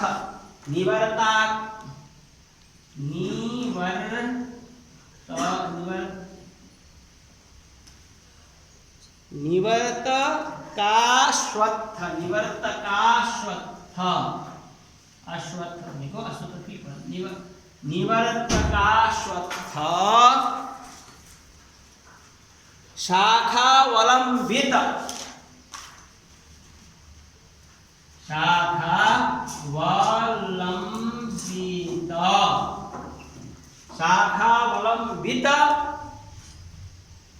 सतिल जलपूर्ण घटस्ते सतिल जल पूर्ण घटस्ते मया दीयते तवोपतिष्ठताम् घटस्ते मया दीयते तवोपतिष्ठताम् भन्ने त्यति लाइन जल यहाँ अगाडि छोडिदिने घटका छेउमा छोडिदिने त्यसपछि हात जोडेर हातमा फुलचन्दन नक्षत्र लिएर त्यो घटको चाहिँ प्रार्थना गर्ने सर्वतापोपशमनमध्वश्रम विनाशनम। अब यो चाहिँ नि प्रार्थनाको थियो दीपको भने अब यहाँ चाहिँ नि घटको प्रार्थना सर्वतापोपशमन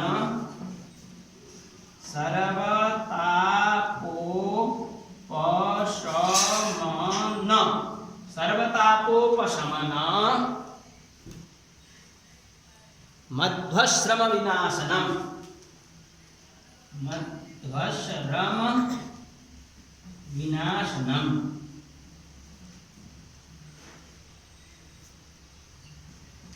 सर्वतापोपशमन मध्वश्रम विनाशनम विना प्रेत तृप्तिकरम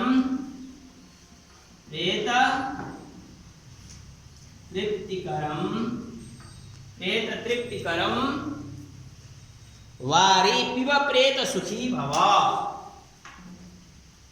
वारी पिब प्रेत सुखी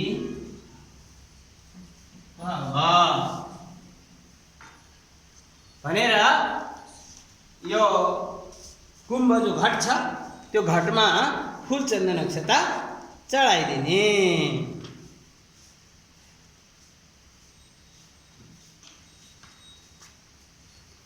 यहाँ चाहिँ जो कुशको प्रयोग गरिन्छ नि जो कुशखण्ड प्रयोग गरिन्छ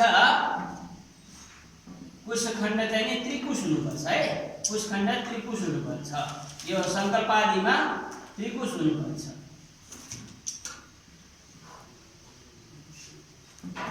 त्रिकुश भनेको तीनवटा कुशाको चाहिँ गाँठो पारेर मोटर जस्तै बनाइन्छ त्रिकुश तीनवटा कुशका टुक्रा हुनु पर्यो। फेरि त्यही चाहिँ नि दीपको पनि प्रार्थना गर्ने किन भन्दा दीप एउटा चाहिँ नि घरभित्र गरिएको थियो त्यो अखण्ड दीप त्यहाँ भयो हैन। अब एउटा साँझमा चाहिँ नि द्वार दीप हुन्छ हैन त्यो सायंकालमा हुने हो हैन। त्यहाँ त अब जो पूजा गर्ने विधि भनियो त्यो त त्यो पिब प्रेत सुखी भव है। त्यसपछि फेरि तीनवटा भएन दुईटा मात्रै भयो तीनटा पनि हुन्छ। जहाँ चाहिँ दिउँसोमा मध्याह जो 10 गात्राको श्राद्ध आदि कर्म गरिन्छ त्यहाँ पनि 2टा बत्ती त्यतिखेर पनि बाल्नुपर्छ हैन। त्यसरी चाहिँ नि 3टा 4वटा पनि हुन्छन्। अहिलेलाई चाहिँ नि 2टा मात्रैको भयो। एउटा अखण्ड दीपको पूजा गरियो हैन। त्यसपछि यो चाहिँ नि वहाँ पिपलको रुखनिर जहाँ कुम्भ घटकुम्भ घटदान गरियो नि, घट पिपलको रुखमा चाहिँ नि एउटा माटाको घडा राखिन्छ नि, त्यहाँ बाल्ने हो यो दियो। त्यहाँको लागि त्यहाँ त्रिकाटीवाला होइन, त्रिकाटीमा त दीप होइन, त्रिकाटीमा त जल एउटामा जल एउटामा दुध, त्यसमा चाहिँ नि जौ त्रिकोश र सङ्कल्प गर्ने छोडिदिने यही हो। यहाँ गोबरले लिपेर गर्नुपर्छ है। अब प्रार्थना गर्ने, दीपको प्रार्थना उही नै प्रार्थना। अन्धकारे महाघोरे रविरेत्र न दृश्यते तत्रोपकरणार्थाय दीपोयम दीयते मया। यो यहाँ पनि दीपदानपछि यहाँ पनि गर्नुपर्छ, यही नै मन्त्र अथवा श्लोक जे भने पनि यही नै हो। त्यसपछि पितृगायत्रीको हात जोडेर सभ्य भएर, यो सबै कर्म चाहिँ पितृकर्म हो, त्यसो त अपसभ्य भएर गर्नुपर्छ है। यिनी कर्महरू गर्दा हरेक काम चाहिँ नि पितृका निमित्त गरिने कर्महरू अपसभ्य भएर गर्नुपर्छ। अब पितृको ध्यान गर्नका लागि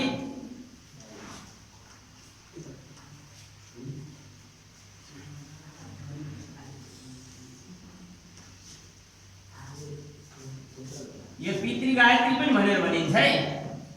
पितृगायत्री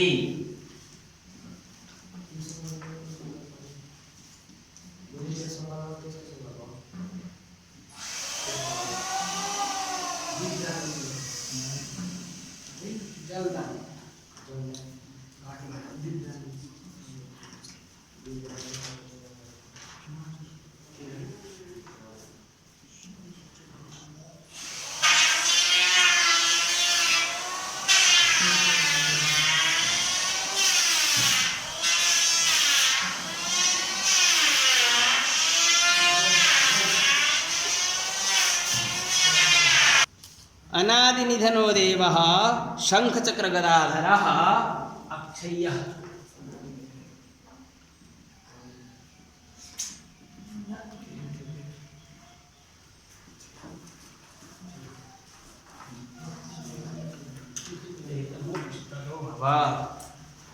प्रेतमोक्षप्रदो भव।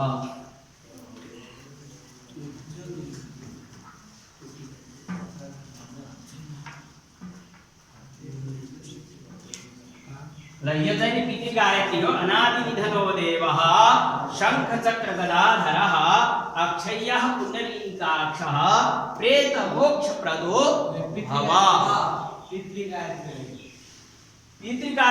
कहाँ छ? पितृ त लेखेको छ। पितृगायत्री पनि भनेर भनिन्छ कि यसलाई। पितृहरूका निमित्त पितृहरूको चाहिँ नि गायत्री मन्त्र पनि हो यो पितृगायत्री। 3 चोटि यसलाई पाठ गर्ने है, प्रार्थना सभ्य भएर।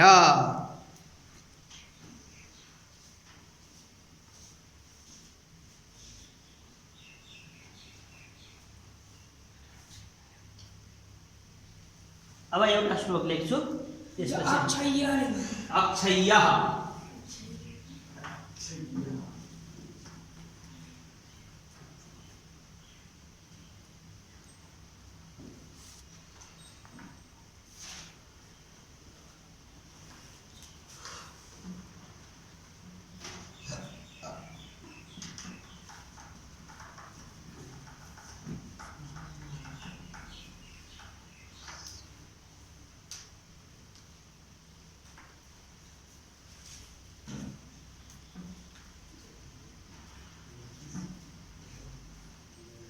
श्मशानानलदग्धोऽसि परित्यक्तोऽसि बान्धवैः।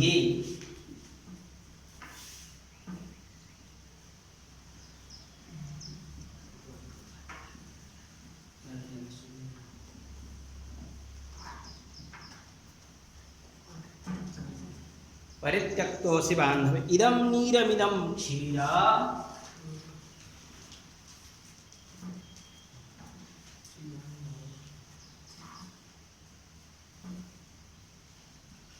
इदं नीरं क्षीर मत्रस्नाहि इदं पिब मत्रस्नाहि क्षीर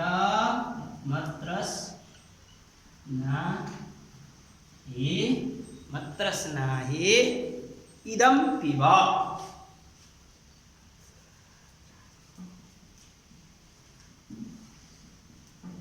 श्मशाना नलदग्धोऽसि परित्यक्तोऽसि बान्धवैः इदं नीरमिदं क्षीर मत्रस्नाहि इदं पिब भनेर जो त्रिकाटीमाथि राखेको जल र दुध थियो नि त्यो अर्पण गर्दाखेरि पितृका निमित्त अर्पण गर्दा दुईटैले एउटा हातले दुध एउटा हातले जल मिसाएर बिचमा छोडिन्छ।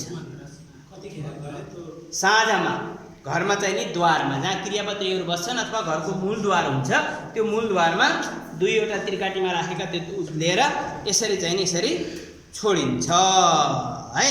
त्यसलाई चाहिँ नि आकाश दुध जलदान भनेर भनिन्छ। ल यसरी चाहिँ नि हामीहरूले जो पितृहरूका निमित्त कर्म गर्छौँ अन्त्येष्टि संस्कारभित्र गरिने प्रथम दिनको कृत्य लगभग आज पुरा भयो। 2 दिनको विषय हामीले भन्दाखेरि हैन यो पहिलो दिन गरिने कृत्य भयो। अर्थात् अब पहिलो दिनको अभिप्राय कस्तो भन्दा प्रथम दिन त लगभग दाह संस्कार गरेर फिर्ता भयो, त्यसपछि खासै केही हुँदैन। तैपनि त्यो कोठामा दीप प्रज्वलित गरिन्छ। कुम्भ चाहिँ घटदान साँझमा लगेर त्यहाँ सकेसम्म घरको नजिकै बाँध राख्नु नै पर्छ। त्रिकाटीको जल दिने कामहरू सबै चिजहरू त्यो प्रथम दिन यति क्रियाहरू सबै गर्नुपर्छ। जुन दिन दाह संस्कार गरेर फर्किन्छ त्यस दिन है। त्यसपछि नित्य यिनीहरूलाई पुनरावृत्ति प्रत्येक दिन गर्नु नै पर्ने हुन्छ 10 दिनसम्म है। र अन्य फेरि द्वितीय दिनदेखि अतिरिक्त पिण्डदान मलिन षोडशी हुन्छ। मलिन षोडशी भनेको यहाँ 6वटा पिण्डदान भइसक्यो, अब 10वटा पिण्डदान। दोस्रो दिन 2वटा पिण्ड, तेस्रो पछि एक पिण्ड गर्दै जाने र कसरी स्नान गर्दा के गर्ने भन्ने कुराहरू फेरि कुनै समयमा हामीहरूले चर्चा गर्छौँ हैन। दाह संस्कार विधि हामीहरूले जान्न अत्यन्तै आवश्यक छ। हामीहरूको संस्कारमा सबैभन्दा महत्त्वपूर्ण ठुला चाहिँ नि पण्डितहरूको परीक्षण चाहिँ नि के हुन्छ भन्दा कन्या दिनु पर्दाखेरि बिहा गर्दाखेरि केही भन्छन् के पौराणिक हो भने कुनै ठुलो पण्डित छ र म पण्डित हुँ अर्थात् म योग्य विद्वान हुँ भनेर त्यहाँ चाहिँ आफ्नो परिचय दिन खोज्छ भने त्यसको चाहिँ परीक्षण चाहिँ श्रीमद् भागवतको कथा सुनेर या त्यसका विषयमा चर्चा सुनेर थाहा हुन्छ गरे के कतिको ठुलो पण्डित रहेछ भन्ने कुरा चाहिँ परीक्षण गर्नका लागि भागवत सोध्ने गरे, भागवतका विषयमा चर्चा गर्ने गरे। भने पौरोहित्य कर्ममा निपुण छ भनेर जान्नका लागि जसले चाहिँ नि अन्त्येष्टि कर्म पूर्णतया सविधि सम्पादन गर्न सक्छ र श्राद्ध विधि पूरा गराउन सक्छ, अन्त्यकर्म विधि पूरा गराउन सक्छ, त्यही नै वास्तवमा पुरोहित हुने योग्य व्यक्ति है।